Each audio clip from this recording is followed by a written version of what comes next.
Bonjour à tous. L'objectif ici est d'apprendre à démontrer qu'un angle est droit à l'aide de la réciproque du théorème de Pythagore. Autrement dit, on cherche à démontrer si un triangle est rectangle. On commence par rappeler brièvement le théorème de Pythagore. Si un triangle est rectangle, alors on a une égalité entre des carrés de longueur. La réciproque va dans l'autre sens. Si on a une égalité entre des carrés de longueur, alors le triangle est rectangle. Pour illustrer l'utilisation de la réciproque, on va partir d'un extrait du brevet 2020 en Nouvelle-Calédonie. Dans la question 2, on demande de montrer qu'un triangle est rectangle. On va donc pouvoir utiliser la réciproque du théorème de Pythagore. Je vais proposer un exemple de rédaction qui permet d'obtenir tous les points à ce type d'exercice. Je recommande de commencer par faire une petite figure à main levée qui ne comporte que le triangle qui nous intéresse en y ajoutant les longueurs de l'énoncé. On ne sait pas encore s'il y aura égalité. On va donc séparer nos calculs d'une part et d'autre part. On commence par calculer la plus grande longueur au carré et on obtient 250 000.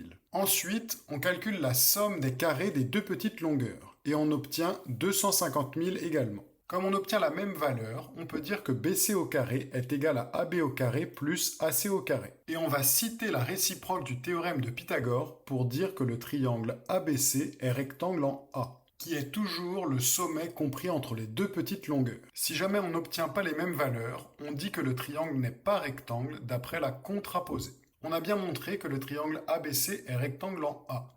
Si on souhaite aller plus loin, on peut dans la question 1 calculer la longueur DE en utilisant le théorème de Thalès, puisque les droites AB et DE sont parallèles. Et dans la question 3, on peut calculer la mesure de l'angle en utilisant un rapport trigonométrique, cosinus, sinus ou tangente. Pour conclure et pour s'entraîner, voici deux exercices qui nécessitent d'utiliser la réciproque du théorème de Pythagore.